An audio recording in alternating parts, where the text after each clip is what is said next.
እንኳን ለ1447ኛው ዳናዳ ማዘር የኔም እናት እኮ ነሽ ግን በቃ እዚህ ጋር ፈዝያለሁኝ። ያው ያፈዘዘኝ የብሩኬና የሀይሚዬ ትብብር ነው። የሆነ የሚተጋገዙት ነገር ምናምን ነገር ይሆናል የለ ፍቅር ይዞኛል። ለዛ ነው ከነሱ ነው ፍቅር ያዘኝ። እኔ ከሌላ ሰው አይደለም። ትብብራቸው ምናምን የሌለ በቃ አስቀንቶኛል። እንደዚህ ፍዝዝ እስከምል ደረጃ ደርሻለሁኝ። ሰላም ጤና ይስጥልኝ ውዶቼ፣ ሰላማችሁ ብዝት ትርፍርፍ ይበልልኝ በያላችሁበት። ያው ቅማምዬ ጠርጥሬ ነበረ እንደዚህ ለብሳ ስመጣ የሆነ ቦታ እንደምትሄድ ጠርጥሬ ነበረ። ያው በቲክታክም ቪዲዮ ለቀው ስለነበረ ጠርጥሬ ነበረ። ቅማምዬ የሆነ ቦታ ልትሄድ ነው። ዛሬ የእህት ወንድሞቻችን እስልምና እምነት ተከታይ በዓል ስለሆነ ያው እኛ ደግሞ ኢትዮጵያኖች ስንባል አንድ ነን። በአንድ ነው በዓላችንን የምናከብረው። የኛ ሲሆን እኛ ጋር፣ የእናንተ ሲሆን ደግሞ እናንተ ጋር ምናምን ከሚባለው በላይ ደግሞ ደስ የሚለው ኢትዮጵያዊነት አብሮነታችን በጣም ከማንኛውም ሀገር ለየት ያለ ነው። በቃ ይለየናል ይሄ ነገር ማለት ነው።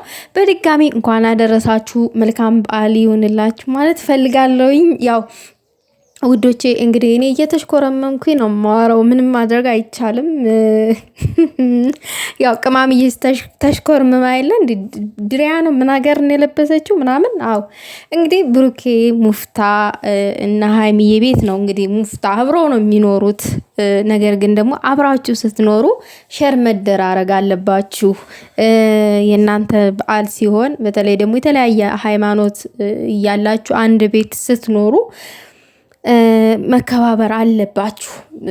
ይሄ ያንተ በዓል ነው እኔ አይመለከተኝም፣ የናንተ በዓል ነው እኔ አይመለከተኝም መባባል ሳይሆን ላይክ ፍቅርን ተማሩ ከዚህ ማለት ነው።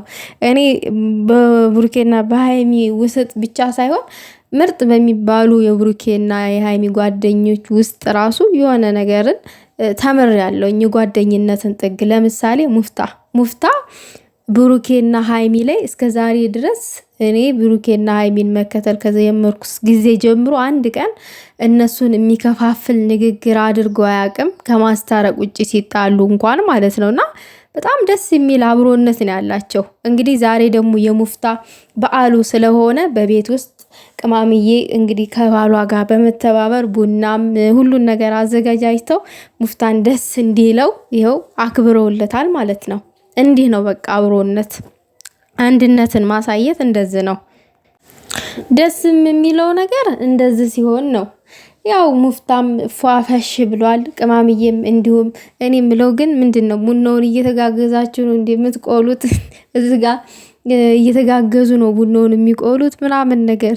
ወይኔ ግን ማነው ባልየው ማነው ሚስትየው ምናምን ያስብላል። አብረው ሲሉ አዲስ ፍቅር ያመናቀር ይባላል። አዲስ ፍቅር ላይ እኮ ስለሆኑ ነው። ሙፍታ አትፍረድባቸው፣ ይተጋገዙ እንጂ። አንዴ ብሩኬ ቁጥጥ ይላል፣ እዚህ ጋር ቁጭ ይላል ምናምን። በጣም ተንቆላጠጠ ማለት ነው። በነገራችን ላይ እኔ በሶሻል ሚዲያ የሚያስቀና ፍቅር ያዩትኝ ብሩኬና ሃይሚ ጋር ነው ሲጀመርም ጀምሮ ማለት ነው። በጣም የሚያስቀና ፍቅር እኔ እንጃ በጣም ነው የሚያስቀናው ፍቅራቸው። እኔ ከሚባለው በላይ ደግሞ የተመቸኝ ብሩኬ ቡናው ላይ ቡና ሲወቀጥ ጨው ተጨምሮ ነው ወይ ምናምን ያለው። በነገራችን ላይ አንዳንድ ሰዎች በጨው ቡና ይጠጣሉ እንጂ ቡና ሲወቀጥ ጨው ይገባል እንዴ? ቤተሰብ አልገባኝም እንዴ። ማሰማመሩን እንድክሽን ማድረጉን ምናምን ነገር ብሩኬ ተክኖበታል። ሲጀመር እኮ ያውቃል፣ አውቆ እኮ ነው ይሄ ፍቅር መስጠት ምናምን ይሄ ማቅበጥ የሚባለውን ነገር በስነ ስርዓት ብሩኬ ያውቃል። ድሮም እኮ በቃ ፍቅራቸውን አንቺ ተናገሪ እኔ ልናገር በሚባል ይሄ የፉክክር በር ሳይዘጋ ያድራል የሚባል አባባል ያለ የለ። በፉክክር ውስጥ ልባቸው ውስጥ እምቅ አድርገው ይዘውት እንጂ እኮ ሁለቱም ይችሉበታል። ደግሞ ሰው ቤት አንጣላ፣ ሰው ቤት ደግሞ አንጨቃጨቅ ምናምን ትላላችሁ።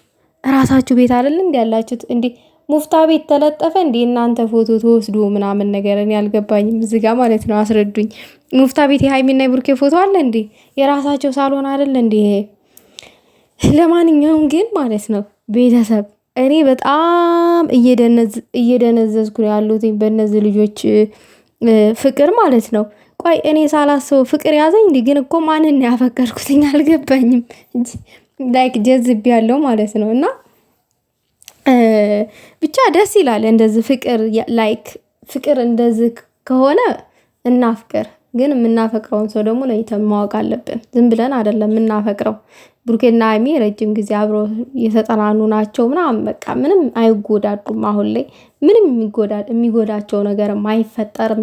በተለይ ደግሞ ደጋግም የምናገረው ነገር ቢኖር ምንድነው ማንንም መስማት የለባችሁም። ጥላታችሁን ፈጣሪ የያዝላችሁ። እውነት የጓደኛ ጥግ ናችሁ። ሙፍታን ለማስደሰት የኔ ፍቅር ምግብ አቅርብለን ለሙፍታ ምናምን ትላለች። ቅማምዬ ቡና እያፈላች ምናምን ነገርና ደስ ይላል። እንደዚህ መተባበር ፍቅር በቃ መተባበር፣ መተጋገዝ ምናምን አንቺ የራስ ስራ ነው የኔ ስራ ነው የሚባል ነገር የለም። ያ መተጋገዝ ነው ፍቅር። ቅማምዬ እኮ አያልቅባትም። አሁን እንኳን ፍቅረኛ ሆኜ ተንኮል አትተውም ወይ ምናምን አላለችም እንዴ? ሲጀመር እኮ ይሄ ተንኮል አይደለም ፍቅር ነው። ፍቅር ነው ተንኮል አይደለም።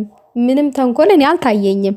ፍቅር መስጠቱ ነው እንጂ ይሄ ተንኮል ምናምን ነገር አይደለም። እና ግን ይመቻችሁ። ዛሬ ሙፍታ በስማም ግን እንደዚህ ድምቅ ብላችሁ ምናምን ነገር ስትሉ በጣም ያምራል፣ ደስ ይላል። በቃ ፍቅር እንደዚህ ነው። በቃ ፍቅር እንደዚህ ነው።